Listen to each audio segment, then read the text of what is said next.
Bonjour tout le monde. On va reprendre le cours de la dernière fois. Donc, si je reviens maintenant au plan du cours, donc on va passer à l'unité d'injection, la synthèse de la conception de base et les cycles de moulage. D'accord? Bon, ce qui est des caractéristiques et sur la presse injectée, on le verra la prochaine fois. Donc je continue à partir de l'unité d'injection. Donc on était là. Alors, le groupe d'injection assure les tâches suivantes. D'abord, il reçoit la matière première, plastique. Il plastifie d'une manière homogène une quantité de matière solide prédéterminée pour pouvoir l'injecter. Établir le contact entre le moule et l'unité d'injection par l'intermédiaire d'éléments. Ensuite, transférer cette matière, c'est-à-dire injecter la matière plastifiée dans des conditions établies. Donc c'est le rôle de l'unité d'injection. D'abord, à ramener de la matière première, recevoir la matière première, chauffer et plastifier cette matière, donc première transformer de matière solide en matière pâteuse. Ensuite, pour pouvoir injecter cette matière, on doit donc établir un contact entre l'unité d'injection et le moule, et bien sûr enfin injecter la pâte, la matière plastique à l'état pâteuse.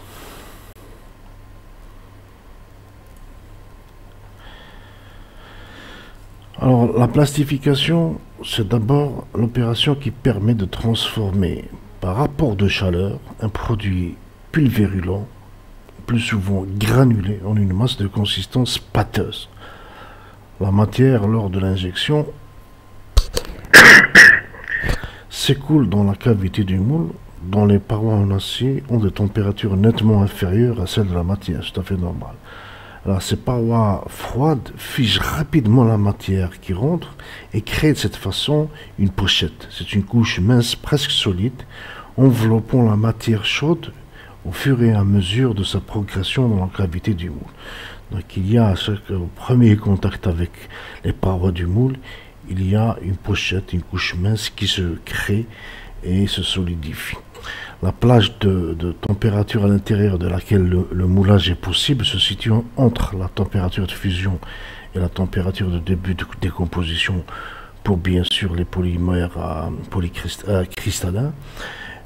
Par contre, pour les polymères amorphes, la plage de moulage s'étale sensiblement puisqu'il n'y a pas de température de fusion entre 150 et 300 degrés Celsius dans les cas les plus favorables. Alors, lorsqu'on désire chauffer la matière plastique par conduction, il est nécessaire de la mettre en couche mince. Il faut amincir cette couche de matière pour chauffer cette matière par conduction. Lui apporter la chaleur suffisante au moyen d'un contact le plus direct possible. Bon, on va commencer par le système de plastification en torpille, qui est abandonné maintenant, on ne le retrouve plus sur les machines. Qu'est-ce qui se passe? Donc il y a une trémie qui permet donc de recevoir la matière première. Ensuite nous avons un piston de dosage et un piston d'injection, une torpille, des résistances qui chauffent la matière, et bien sûr tout ça c'est le pot d'injection pour faire injecter la matière ici vers le moule. Donc le pot d'injection P est porté à la température de fusion de la matière par des résistances électriques, R. La torpille T sert justement, qui contraint la matière à passer le long des parois en couche mince, sert justement à réduire la matière et la rendre plus facile à chauffer. L'épaisseur de la matière. Donc la matière plastique en forme de granulé est amenée dans la trémie, ici, par gravitation, et à l'aide du piston PI, qui est le piston de dosage, elle arrive dans le pot d'injection. D'accord. Le grand piston, le piston d'injection, par le mouvement ici, par le mouvement de recul, prend la quantité de matière dosée et par le mouvement d'avance, il refoule la matière à plastifier entre les parois du pot et celles de la torpille. Donc, quand on le retire, il se remplit.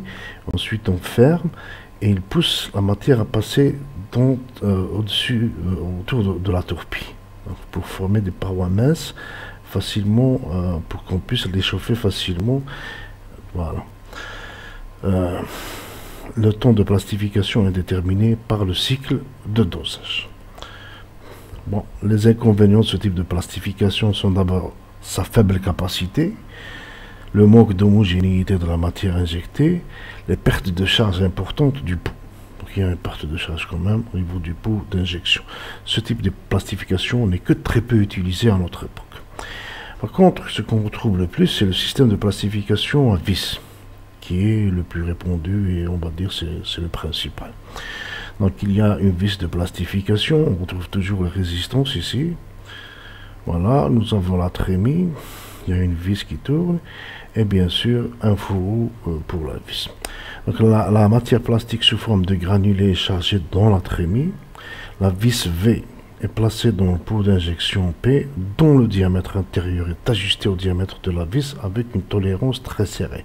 Entre la vis et le cylindre, il y a une tolérance très serrée pour bien sûr ne pas permettre à la matière plastique de revenir vers l'arrière. Voilà. Le pot d'injection est muni de résistance électrique R dont le rôle est de chauffer le pot jusqu'à la température de plastification.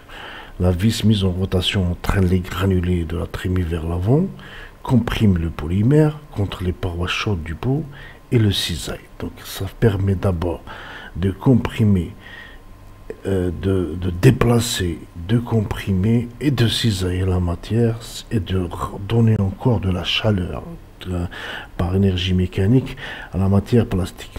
Donc le plastifié est refoulé à l'avant du pot d'injection, ce qui a pour effet de faire reculer la vis grâce à un clapet qui se trouve à son extrémité. Bien sûr, il y a un clapet ici que nous allons voir tout à l'heure, juste après. C'est le système de plastification le plus répandu et il fait appel à la fois à un transfert de chaleur conductif, c'est-à-dire les résistances ici, et aussi une transformation d'énergie mécanique en chaleur, c'est la vis de plastification par sa rotation, sa compression, c'est l'énergie mécanique qui est transformée en énergie calorifique. Le clapet dont je parlais tout à l'heure, au bout de la vis, donc il est formé d'une bague B, c'est important de la voir, c'est cette bague qui permet de faire passer le plastique. Bien sûr, une buse à l'extrémité et un fourreau, d'accord. Alors, le clapet laisse passer la matière fondue vers l'avant du pot pendant la phase de plastification et l'empêcher de repasser dans les filets de la vis quand celle-ci avance pour la refouler dans le mousse sous haute pression. Alors, pendant la phase de plastification, le plastique pousse la bague B vers l'avant et passe sur la bague et entre les ailettes du corps vers l'avant du pot d'injection. Quand justement donc il va pousser cette bague et l'arrivée du plastique, il fait monter la pression qui fait reculer la vis jusqu'à ce que la quantité de matière voulue soit atteinte.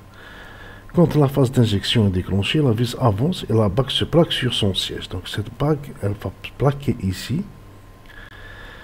Ce qui empêche le plastique de fuir vers l'arrière, vers les filets de la vis. Donc le plastique va passer directement ici. Voilà.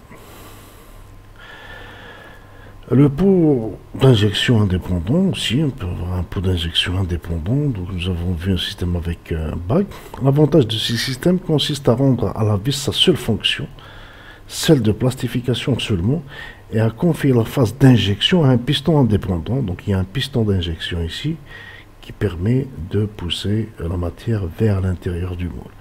Cette solution permet d'atteindre une importante capacité de plastification horaire, donc un grand diamètre de vis avec une pression d'injection élevée. Excusez-moi. Maintenant, on va parler des grandeurs physiques qui sont les plus influentes sur ce système de plastification. Donc, le principe, il faut apporter lors du moulage à une quantité de matière, à une masse de plastique, une quantité de chaleur Q1, telle que Q1 est égal à M fois C fois dt ou dθ ou delta T pour élever sa température de dθ, si C représente sa capacité thermique massive. Alors, M correspond à la masse plastifiable en 1 heure par la presse. C'est une caractéristique importante de la machine, appelée capacité de plastification horaire. C'est la première chose à considérer lors du choix d'une presse à injecter. Alors, théoriquement, l'effet de friction obtenu par rotation de la vis, on l'avait dit, il y a une énergie mécanique qui se transforme en énergie calorifique. Il est capable d'apporter toute la chaleur nécessaire à la plastification, mais cette solution n'est jamais choisie pour 2 raisons. L'apport de chaleur par la vis ne peut se faire que par sa rotation et elle ne peut tourner quand la matière est à l'état solide. C'est-à-dire au départ, quand nous avons des granulés, pour faire tourner la vis, il faut d'abord chauffer cette matière. Donc c'est difficile de faire tourner quand la matière est solide.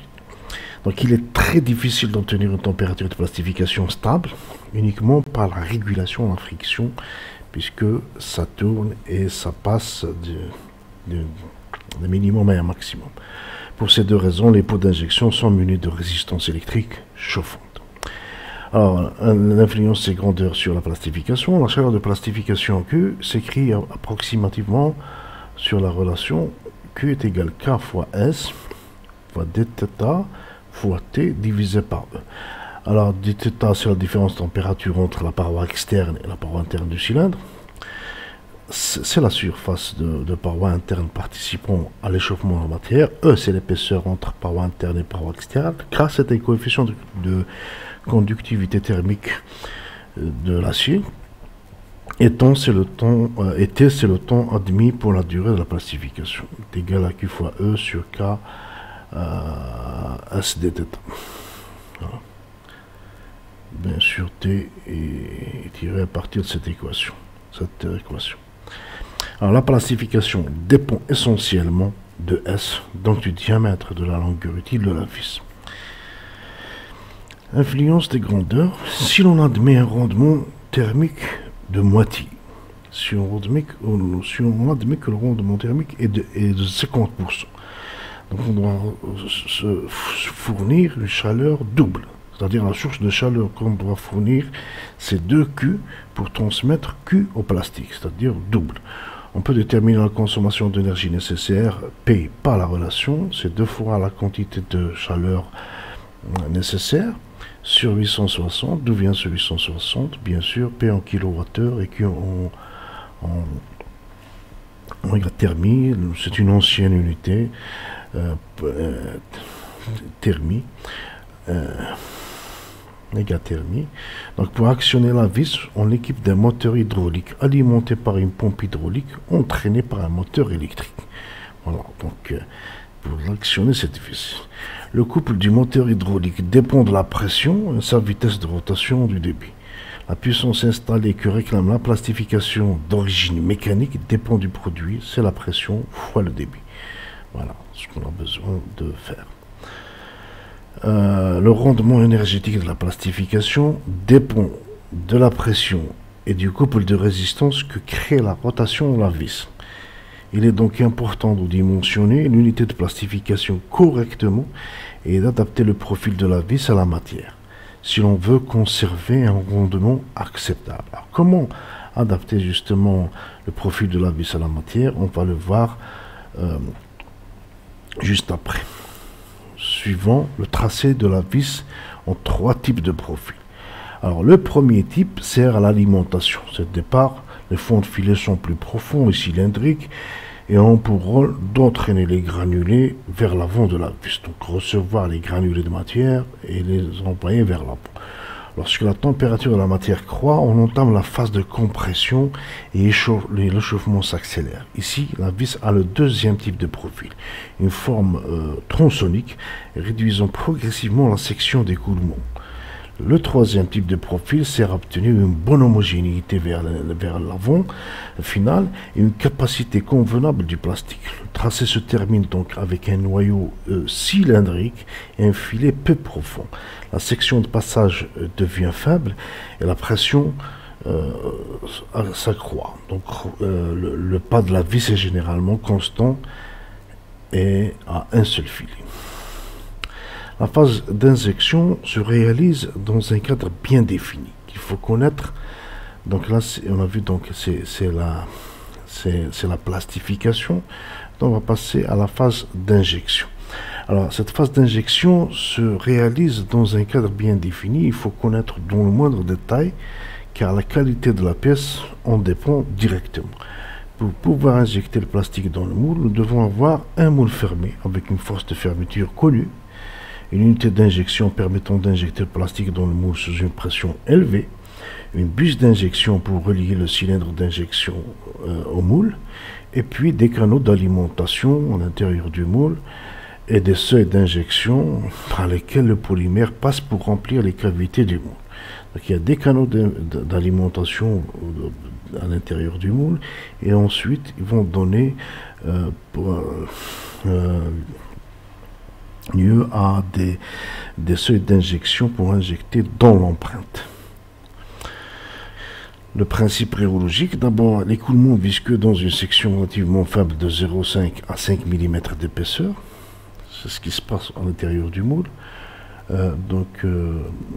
Le plastique commence à remplir l'empreinte. Juste après avoir passé le seuil d'injection, il forme une petite bulle. Donc il forme une petite bulle pochette à l'intérieur. Le plastique entre dans le moule, s'écoule toujours entre deux parois plastiques froides isolantes, donc à l'intérieur de la pochette. Ce modèle d'écoulement s'appelle l'effet Fontaine. Alors le plastique chaud s'écoule continuellement, apportant de la matière chaude, et cela engendre par frottement de la chaleur supplémentaire. Mais en même temps, le plastique perd de la chaleur par conduction dans le moule. Donc il transmet de la chaleur au moule, tout simplement, il perd de la chaleur. Donc initialement, la couche froide est très mince. La chaleur s'évacue rapidement parce que le moule est assez froid. Il en résulte un refroidissement du plastique. L'épaisseur de la couche gelée grandit et ralentit l'évacuation de la chaleur. Au bout d'un certain temps, l'épaisseur de la couche figée sera telle que la quantité de chaleur perdue par conduction sera égale à celle apportée par le frottement entre les différentes couches de viscosité de la matière. C'est ce qu'on appelle l'équilibre thermique. Lors de l'écoulement, le plastique subit deux types de contraintes.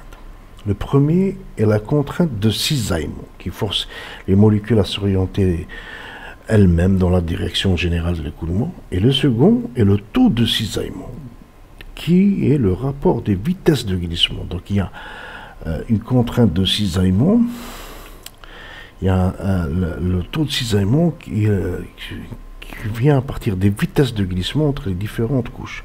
Alors les contraintes de cisaillement varient d'un maximum à l'extérieur jusqu'à 0 au centre de l'écoulement, c'est tout à fait normal.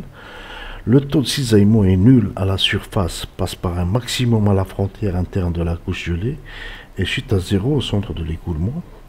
Si l'on stoppe l'écoulement et qu'on laisse le plastique se refroidir très lentement, l'orientation due aux contraintes de cisaillement se relâchera et la pièce aura un bas niveau résiduel d'orientation.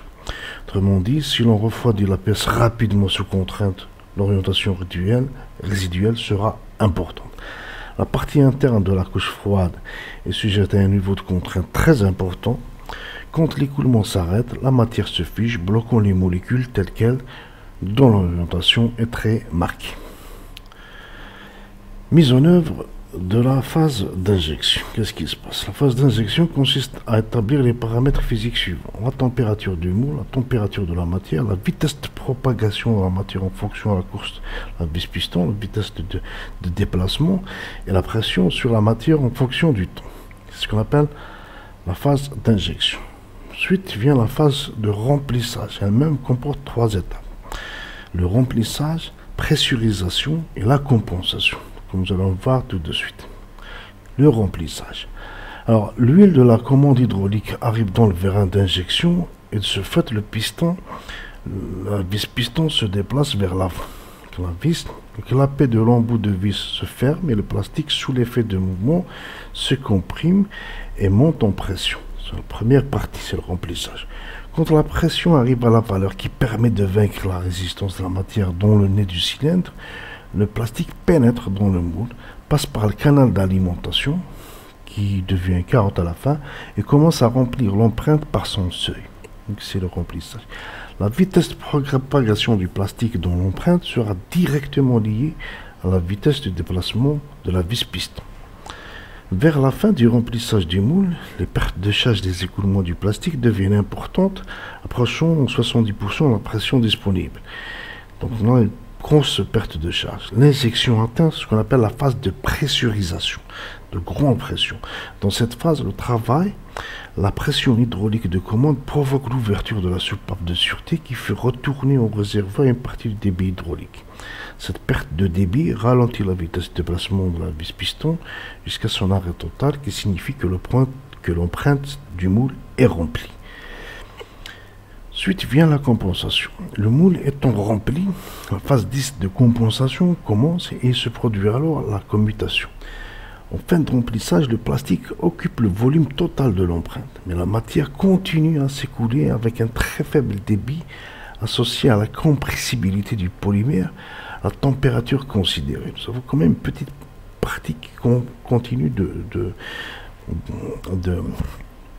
d'injecter. Le plastique à ce stade est à une température élevée. Sa masse volumique croît avec la pression de bourrage. On va faire du bourrage. Par contre, après, vient le refroidissement. Alors, par conduction, le plastique perd sa chaleur, c'est tout à fait normal. Le refroidissement n'entraîne pas de modification à la masse volumique, tant que la pression interne existe, ce qui explique que la pression exercée dans le moule est beaucoup plus élevée que la pression de remplissage. Une grande pression intérieure du moule. Il faut pour cela une certaine quantité de matière soit maintenue sous pression à l'extrémité du cylindre d'injection que l'on appelle matelas. Quand le plastique, sous l'effet du refroidissement, atteint un état de viscosité, tel que la pression de compensation baisse, seule la phase de refroidissement continue jusqu'à ce que l'objet atteigne la température qui permet de le démouler. Voilà, donc tout ceci peut être expliqué par ce cycle de moulage. Alors, nous avons la première étape, c'est l'ouverture du moule, c'est le démoulage. On peut le considérer comme la dernière partie d'un cycle ou le début du cycle. Le moule occupe la position de fin d'ouverture qui assure à la pièce l'espace libre pour être éjecté. Déjà ici. Voilà, là c'est le moule. Là c'est un système d'ouverture-fermeture du moule. Ici c'est une genouillère, vis plastification, le cylindre, etc.